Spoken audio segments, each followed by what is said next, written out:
അസ്സാം വലൈക്കും. അപ്പോൾ ഇന്ന് തേങ്ങയും തേങ്ങാപ്പാലൊന്നും ചേർക്കാതെ ചോറിൻ്റെ കൂടെയും ചപ്പാത്തിയുടെ ഒക്കെ കൂടെ സെർവ് ചെയ്യാൻ പറ്റിയിട്ടുള്ള ഒരു അടിപൊളി വെണ്ടക്ക കറിയുടെ റെസിപ്പി ആയാലോ. അപ്പോൾ അതിനായിട്ടൊരു മിക്സിയുടെ ജാറിലേക്ക് ആദ്യം തന്നെ ഒരു 2 തക്കാളി ചെറുതായിട്ട് തന്നെ കട്ട് ചെയ്ത് ചേർത്ത് കൊടുക്കാം. ഇനി ഇതിലേക്ക് കുറച്ച് വെളുത്തുള്ളിയും ഒരു ചെറിയ കഷ്ണം ഇഞ്ചിയും കൂടെ ചേർത്ത് കൊടുത്തിട്ടുണ്ട്. ഇനി അടുത്തതായിട്ട് ഇതിലേക്ക് വേണ്ടത് വറ്റൽമുളകാണ്. അപ്പോൾ ഒരു 5 മുളകാണ് കേട്ടോ ഞാനിതിലേക്ക് ചേർത്ത് കൊടുത്തിട്ടുള്ളത്. ഇനി ഇതിലേക്ക് 1/2 ടീസ്പൂൺ കുരുമുളക്, 1 ടീസ്പൂൺ മല്ലി, അപ്പോൾ വറക്കാത്ത നമ്മുടെ പച്ചമല്ലിയാണ് കേട്ടോ ഇതിലേക്ക് ചേർത്ത് കൊടുത്തിട്ടുള്ളത്.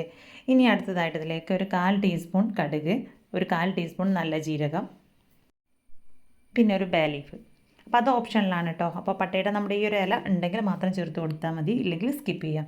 ഇനി ഇതിലേക്ക് ആവശ്യത്തിനുള്ള വെള്ളവും കൂടെ ഒഴിച്ചിട്ട് ഇതിനെ നല്ല രീതിയിൽ തന്നെ ഒന്ന് അരച്ചെടുക്കാം. ഇനി അടുത്തതായിട്ട് ഒരു ചട്ടിയിലേക്ക് കുറച്ച് വെളിച്ചെണ്ണ ചേർത്ത് കൊടുക്കാം. അപ്പോൾ എണ്ണ നല്ലപോലെ ചൂടായി വരുന്ന സമയത്ത് ഇതിലേക്ക് ഒരു 200 ഗ്രാം വെണ്ട ചെറുതായിട്ട് കട്ട് ചെയ്ത് ചേർത്ത് കൊടുക്കാം. അപ്പോൾ വെണ്ടയ്ക്ക് ഇതുപോലെ ചെരിച്ച് കട്ട് ചെയ്തിട്ടാണ് കേട്ടോ എടുത്തിട്ടുള്ളത്. ഇനി ഈ ഒരു എണ്ണയിലിട്ടിട്ട് നമ്മുടെ ഈ ഒരു വെണ്ടയ്ക്ക ആദ്യം നമുക്ക് നല്ല രീതിയിൽ തന്നെ ഒന്ന് വഴറ്റിയെടുക്കാം. അപ്പോൾ നമ്മുടെ വെണ്ടയ്ക്ക ഒരുപാട് അങ്ങനെ കുക്ക് ചെയ്യാനായിട്ട് വെക്കേണ്ട ആവശ്യമൊന്നുമില്ല. ചെറുതായിട്ട് തന്നെ ഒന്ന് കളർ ചേഞ്ചായി വരുന്ന ആ ഒരു സമയത്ത് നമുക്ക് ഇതിൽ നിന്നും കോരി മാറ്റാം. അപ്പോൾ അത് കംപ്ലീറ്റ് ഇതിൽ നിന്ന് കോരി മാറ്റിയെടുത്തതിന് ശേഷം ഈ ഒരു വെളിച്ചെണ്ണയിലേക്ക് തന്നെ കുറച്ചുകൂടെ എണ്ണ ചേർത്ത് കൊടുക്കാം. ഇതിലേക്ക് തന്നെ ഒരു 1/4 ടീസ്പൂൺ ചെറിയ ജീരകം കൂടെ ചേർത്ത് ഒന്ന് പൊട്ടിച്ചെടുത്തതിന് ശേഷം ഒരു പച്ചമുളക് ചെറുതായിട്ട് തന്നെ കട്ട് ചെയ്തത് ചേർത്ത് കൊടുക്കാം. അടുത്തതായിട്ട് ഇതിലേക്ക് ചേർത്ത് കൊടുത്തിട്ടുള്ളത് സവാളയാണ്. അപ്പോൾ നല്ല പൊടിയായിട്ട് തന്നെ അരിഞ്ഞെടുത്തതിന് ശേഷമാണ് കേട്ടോ ചേർത്ത് കൊടുക്കേണ്ടത്. ഇനി എല്ലാം കൂടെ നല്ല രീതിയിൽ തന്നെ ഒന്ന് വഴറ്റിയെടുക്കാം.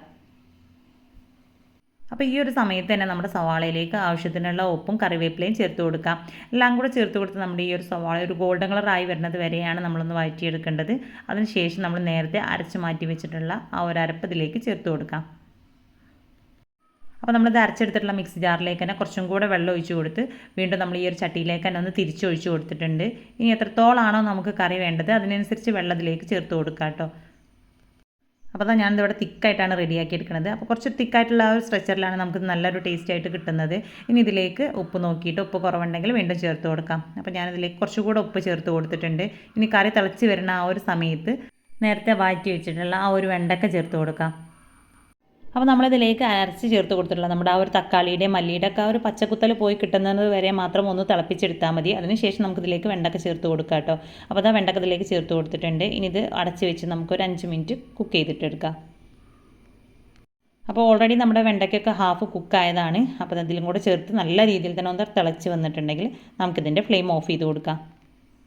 അപ്പോൾ ഫ്ലെയിം ഓഫ് ചെയ്ത ഉടനെ തന്നെ നമുക്കിതിന് മുകളിലായിട്ട് കുറച്ച് വെളിച്ചെണ്ണ കൂടെ ചേർത്ത് കൊടുക്കാം. അപ്പോൾ ചോറിൻ്റെയും ചപ്പാത്തിയുടെ ഒക്കെ കൂടെ ബെസ്റ്റ് കോമ്പിനേഷനാണ്. അപ്പോൾ ഈ ഒരു വീഡിയോ ഇഷ്ടമായിട്ടുണ്ടെങ്കിൽ ലൈക്ക് ചെയ്യുക.